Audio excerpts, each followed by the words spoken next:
Hello everyone, welcome to my channel Annie music school. ఈరోజు మనం discuss చేసుకున్న topic key structure గురించి. అసలు కీబోర్డ్లో కీస్ ఏ విధంగా ఉంటాయి, అందులో సి ఏది, డి ఏది, ఈ ఏది, ఎఫ్ ఏది, వీటన్నిటి గురించి నేను ఎక్స్ప్లెయిన్ చేస్తాను ఈరోజు. సో మనం చూసుకున్నట్లయితే ఫస్ట్ కీబోర్డ్లో ఒక్క నిమిషం, కీస్ ఈ విధంగా ఉంటాయి. బ్లాక్ కీస్ ఉంటాయి, వైట్ కీస్ ఉంటాయి. ఇక్కడ మీరు చూస్తున్నట్లయితే ఇందులో ప్రతిదీ మీకు కనబడుతుంది కదా, బ్లాక్ కీస్ ఉన్నాయి, వైట్ కీస్ ఉన్నాయి. ఇందులో చూడండి, ఈ విధంగా బ్లాక్ కీస్, వైట్ కీస్ ఉన్నాయి. కానీ అన్ని కీస్లో మీకు ఏంటంటే ప్రతిదీ గ్యాప్స్ ఉన్నాయి కొన్ని వీటిల్లో మధ్యన. వాటిని మీరు అర్థం చేసుకోవాలి. ఏ విధంగా అంటే ఇక్కడ 3 కీస్ ఒక దగ్గరకు ఒక గ్రూప్గా ఉన్నాయి అండ్ 2 కీస్ ఒక గ్రూప్గా ఉన్నాయి. మీరు అబ్జర్వ్ చేస్తే 3 కీస్ అండ్ 2 కీస్, ఇది 2 కీస్ దగ్గరగా ఉన్నాయి, 3 కీస్ దగ్గరగా ఉన్నాయి. వీటి మధ్యలో ఇక్కడ గ్యాప్ ఉంది అండ్ 3 కీస్కి మధ్యలో ఇక్కడ గ్యాప్ ఉంది. మళ్ళీ 2 కీస్కి 3 కీస్కి గ్రూప్కి మధ్యలో ఒక గ్యాప్ ఉంది. వీటిని మీరు చూడాలి. ఫస్ట్ వీటిని చూసిన తర్వాత ఇప్పుడు మనకి ఏది సి, మనం స్టార్టింగ్ కీబోర్డ్ సితో స్టార్ట్ అవుతుంది. సో మనం ఏది సి అనుకోవాలంటే ఈ బ్లాక్కి ఈ 2 కీస్ గ్రూప్ ఉన్నది కదా, ఈ 2 కీస్ గ్రూప్లో లెఫ్ట్ సైడ్, ఇది లెఫ్ట్ సైడ్ కీ. ఈ కీకి మనము సి అంటాం. ఈ కీని, ఈ లెఫ్ట్ సైడ్ కీ వచ్చేసి ఈ 2 keys group left side key C. ఈ 2 keys middle key is D. ఈ 2 keys group right side key is E. First one is left side key ఏమో C, right side key ఏమో E, middle key ఏమో D. ఇప్పుడు మీకు అర్థమైందిగా ఈ 2 keys C, D, E, F, G. ఇప్పుడు F, G, A, B, ఈ 3 keys group ఉంది కదా, ఈ 3 keys group left side key F, ఈ రైట్ సైడ్కి బి. ఇక్కడ ఎఫ్ తర్వాత ఏమొస్తుంది, జి. ఇక్కడ జి తర్వాత ఏ వస్తుంది, బి వస్తుంది. ఇందులో మ్యూజిక్లో ఏ విధంగా ఉంటుందంటే ABCDEFG అంటే సరి గమ పదని 7 నోట్స్ ఉంటాయి. ఈ మ్యూజిక్లో డో రే మీ ఫా సోలా టీ డో అని వెస్టర్న్లో ఉంటాయి. ఇక్కడ ఏది ఏమైనా కానీ సౌండ్స్ అయితే మాత్రం 7 ఉంటాయి. మళ్ళీ అవే రిపీట్ అవుతూ నెక్స్ట్ లెవెల్కి పిచ్లో నెక్స్ట్ లెవెల్ వెళ్తూ ఉంటుంది. అయితే ఇక్కడ మనము చూడాల్సింది CDEFGABC, వీటిని మాత్రం మనం ఫైండ్ అవుట్ చేయాలి. ఇక్కడ మనం ఆల్రెడీ సి ఫైండ్ అవుట్ చేసిన, మనం ఈజీగా సి నుంచి DEFGABC అంతే. ఇంకా మళ్ళీ కంటిన్యూస్ రిపీట్ అవుతూ వెళ్తుంది. ఇక్కడ మీరు ఇమేజ్లో చూసుకుంటే ఇక్కడ చూడండి, మీకు ఇక్కడ క్లియర్గా కనిపిస్తుంది. ఫస్ట్ ఈ 2 బ్లాక్ కీస్ గ్రూప్ ఉంది, left side C, middle key is D, right side key is E. So మళ్ళీ ఈ 3 బ్లాక్ కీస్ గ్రూప్ ఉంది, ఈ మధ్యలో ఒక గ్యాప్ ఉంది. ఇక్కడ 3 black keys group left side keys F, G, A, B, C. ఇప్పుడు మీకు అర్థమైందని అనుకుంటున్నాను. ఇక్కడ 2 బ్లాక్ కీస్కి left side key C, middle key D, right side key E. Next ఇక్కడ 3 బ్లాక్ కీస్కి left side key F, G, A, B. ఇక్కడ అర్థమైందిగా. ఇప్పుడు కీ స్ట్రక్చర్ అంటే మనకి ఏ విధంగా ఉంటుంది అన్నది మీకు అర్థమైపోయింది. ఆ తర్వాత నెక్స్ట్ వచ్చేసి అసలు కీ స్ట్రక్చర్ ఓకే, మరి మధ్యలో బ్లాక్ కీస్ ఉన్నాయి కదా, వాటిని ఏమంటారు అంటే ఇవి వచ్చేసి హాఫ్ నోట్స్ అంటారు. Sharp are flat. Sharp are flat అంటే వీటిని ఇప్పుడు సికి నెక్స్ట్ కీ వచ్చేసి next black key.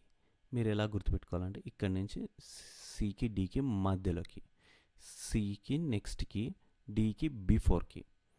So C పైన ఉండే బ్లాక్కి సి షార్ప్ అండ్ డి పైన ఉండే బ్లాక్కి డి షార్ప్. ఇక్కడ ఈకి మాత్రం షార్ప్ ఉండదు, సికి డికి మాత్రం షార్ప్స్ ఉంటుంది. ఈ and F sharp, G sharp, A sharp. E బికి షార్ప్ ఉండదు, మళ్ళీ సి షార్ప్ కంటిన్యూ అవుతుంది. అయితే షార్ప్ షార్ప్ అంటున్నా కానీ ఎక్కడుంది అంటే ఇక్కడ హ్యాష్ ట్యాగ్లా కనిపిస్తుంది కదా, దీన్ని షార్ప్ అంటారు. సి నుంచి సి షార్ప్. ఓకే, పైన బ్లాక్కి షార్ప్కి మెన్షన్ చేసేది ఏంటంటే ఆ హ్యాష్ ట్యాగ్లా ఉన్న దాన్ని మనం షార్ప్ అని మెన్షన్ చేస్తాం. ఇంకొకటి ఫ్లాట్ కింద డి ఉంది, అదేంటి సార్ అంటే డీకి బిఫోర్కి ఫ్లాట్ అంటే డీకి ముందర ఉండే కీ లెఫ్ట్ సైడ్కి, డీకి left side key is D flat, డీకి right side key is D sharp. ఇక్కడ ఈకి ఈ ఫ్లాట్ అని ఉంది, ఈ ఫ్లాట్ అంటే స్మాల్ బి ఉంది కదా, దాన్ని ఫ్లాట్ అంటారు. ఇక్కడ స్మాల్ బి ఫ్లాట్, ఇది డి షార్ప్ అంటే డీకి రైట్ సైడ్ ఉంది కాబట్టి డి షార్ప్, ఆర్ ఈ ఫ్లాట్ ఈకి ముందర ఉంది కాబట్టి ఈ ఫ్లాట్ అంటారు. ఇది టోటల్ కీ స్ట్రక్చర్. ఈకి బికి షార్పులు ఉండవు, టోటల్ 5 షార్ప్స్ ఉంటాయి. From C to last C వరకు ఇది 12 నోట్స్ ఉంటాయి. సి టు బి ఇది ఒక ఆక్టేవ్ అంటారు, ఇక్కడ ఆక్టేవ్ అంటారు. దీనిని మొత్తం ఇక్కడి నుంచి ఇక్కడ వరకు ఒక ఆక్టేవ్ అంటారు. ఇప్పుడు దీన్ని మనం చూస్తే మన కీబోర్డ్లో ఎన్ని ఆక్టేవ్స్ ఉన్నాయి, ఇక్కడ దీని గురించి హోల్ స్టెప్ హాఫ్ స్టెప్ తర్వాత మీకు ఎక్స్ప్లెయిన్ చేస్తాను. ఇది చూసుకున్నట్లయితే మీకు ఎన్ని సీలు ఉన్నాయి అవి మీకు తెలుసుకోవాలి. ఇక్కడ 1 2 3 4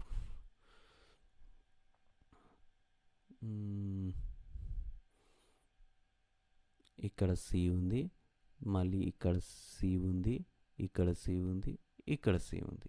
ఈ విధంగా మనం ఒక కీబోర్డ్ స్ట్రక్చర్ని ఎన్ని సీలు ఉన్నాయో చూసుకొని దాన్ని ఆక్టివ్ కీబోర్డ్ అంటారు. మనకి ఈ కీబోర్డ్లో ఎన్ని సీస్ రిపీట్ అయితే అన్ని ఆక్టివ్ కీబోర్డ్. అలానే లాస్ట్ సి కౌంట్ చేయకూడదు, ఫస్ట్ సి నుంచే స్టార్ట్ అవుతుంది కామన్గా కీబోర్డ్. పియానో అయితే ఏ నుంచి స్టార్ట్ అవుతుంది, ఏ నోట్ నుంచి. సో ఇక్కడ సి నుంచి స్టార్ట్ అయిన కీబోర్డు మనకి స్టాండర్డ్ కీబోర్డ్ వచ్చేసి టోటల్ 5 ఆక్టివ్స్ ఉంటుంది, 61 కీస్ టోటల్. 25 బ్లాక్ కీస్ ఉంటాయి, 36 వైట్ కీస్ ఉంటాయి. నెక్స్ట్ వచ్చేసి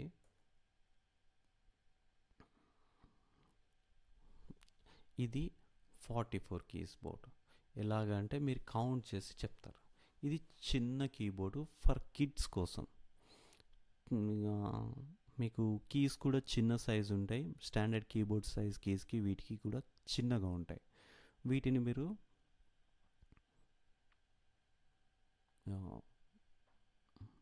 కిడ్స్ కోసం చూస్ చేసుకోవచ్చు, లేకపోతే ప్లే చేస్తే సౌండ్ బేసిక్ సౌండ్ ఉంటుంది. కానీ మీరేంటంటే ఇది 44 లెఫ్ట్ హ్యాండ్తో ప్లే చేయలేం. ఇంకొకటి ఈ కీస్లో left hand right hand option ఉండదు. ఇందులో 44 కీస్ ఉంటాయి.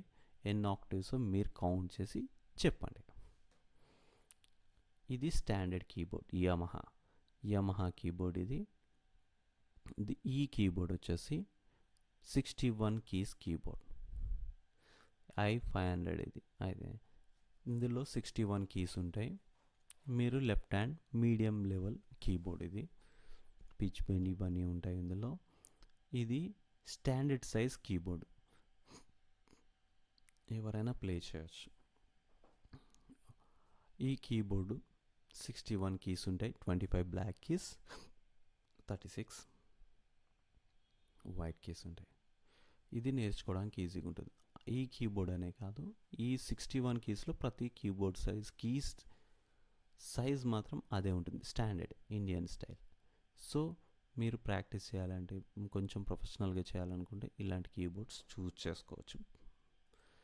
నెక్స్ట్ వెరీ బేసిక్ ఇది ఏంటంటే కిడ్స్ కోసం ఇంకా చిన్న కీబోర్డ్, ఇది 41 కీస్ ఉంటాయి. ఇది వెరీ ఇంకా చిన్న కీబోర్డ్ ఫర్ కిడ్స్ కోసం.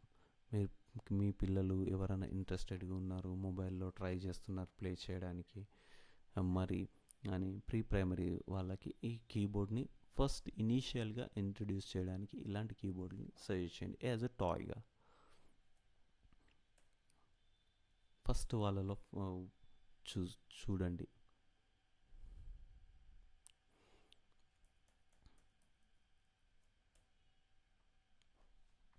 ఇది ఇవాళ టాపిక్ అయిపోయింది. ఫస్ట్ కీ స్ట్రక్చర్ గురించి తెలుసుకున్నారుగా. నెక్స్ట్ వీడియోలో నేను కీస్ ఎట్లా ప్రాక్టీస్ చేయాలనేది నేను చెప్తాను. Okay, bye.